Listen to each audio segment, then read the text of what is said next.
Some of the causes for why we feel so inferior is that we've been immersed for centuries in using control models in a well-intentioned effort to create good citizens.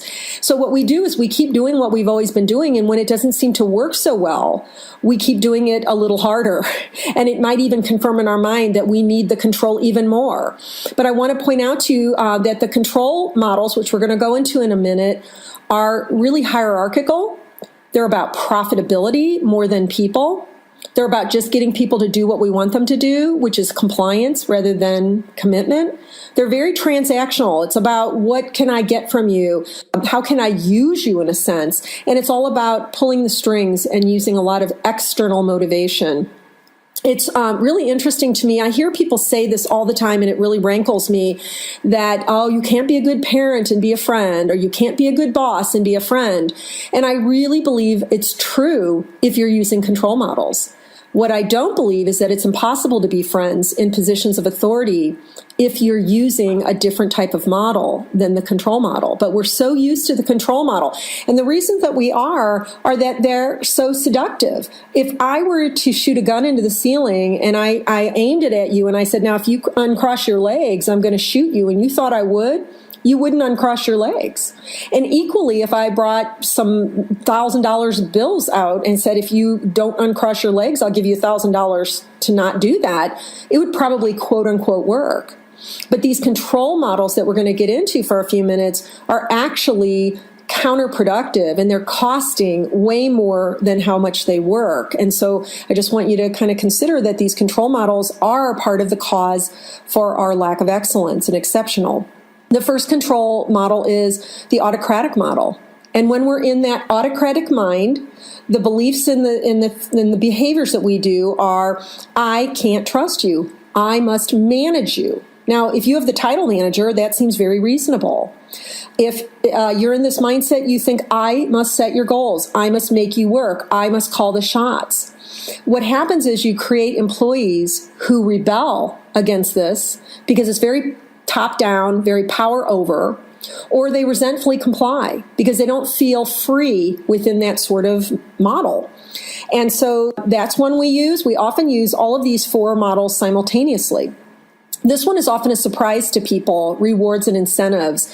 Most of us have been taught that that's a good thing to do. It's a kind way to motivate people, that it's our job to motivate people. But the initial research that was done on rewards and incentives were all based on the work of Skinner, who did all of his tests on lab rats and other animals. And for them, it worked very consistently and without negative side effects. But for people, the research demonstrates that they're highly counterproductive and that they actually diminish the commitment to the desired behavior. So when a person is using a lot of rewards and incentives to control people, the beliefs and the behaviors of the rewarder are that I think you're lazy and selfish, and therefore I have to give a carrot to you, hold a carrot out to get you to do something. I have to motivate you. I must motivate you. It's my job to motivate you. I have to set your goals, and I have to offer you rewards, and I have to even give you verbal praise and verbal rewards. Well, what happens is that we end up with employees who hide mistakes because they just want to win the reward or incentive. They rush through things because they want to be the first to get that reward. They become very competitive. So it works against teamwork. They become very mediocre, and they develop the gimmies. Well, what am I going to get this time? And how come it's so small and I want more now?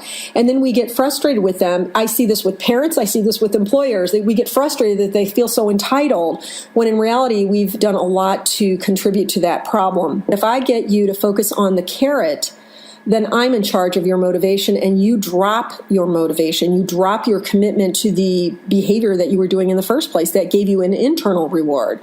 And not only do people drop that internal reward, but it actually feels to the person that you're rewarding, wow, this thing that they're rewarding me for mustn't be a pleasant thing to do if they have to pay me to do it. And so there's a human reaction to rewards and incentives that causes many people to feel manipulated and to start becoming more self-centered. Another control method, very similar to rewards, but probably one of the hardest one for any of us to refrain from using, because most of us have that inferiority going on. And so we tend to want to pull this one out because it gives us a sense of false power. But it's judgment. It's that part of us that says, oh, I'm so proud of you. You're my favorite, or whatever, some kind of way that we're manipulating behavior through our approval or through our disapproval. Oh, I'm really disappointed in you, and I really want more from you, and in a way that feels very heavy. In a state of judgment, we hold this belief that I'm owed respect and I must judge you. That's my job, is to judge you and bestow favors or withhold favors. It's very top down. I believe I'm most important, that I know best, and that I'm the one to set the standards.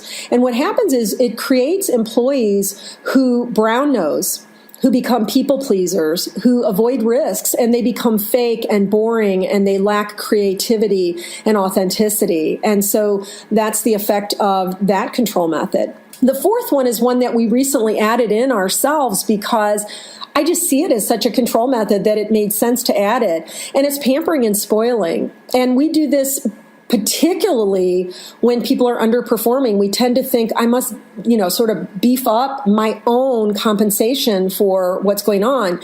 So the belief that you're holding and the behavior that you're exhibiting as a leader or a manager is I must extend all advantages to you. I must overcompensate for your disability or your lack of motivation or whatever is going on with you. I must hover and rescue. I must coax and exempt. I must take responsibility for you. And what happens is you create employees who underperform, they demand that special treatment, they demand those exemptions, and they lack social interest. And social interest is the consideration of others for our behavior. We tend to think in terms of the consequences to ourselves, but not necessarily the consequences that we're causing other people. It's pampering and spoiling actually does the very opposite of social interest. It sort of shuts down social interest in caring for others.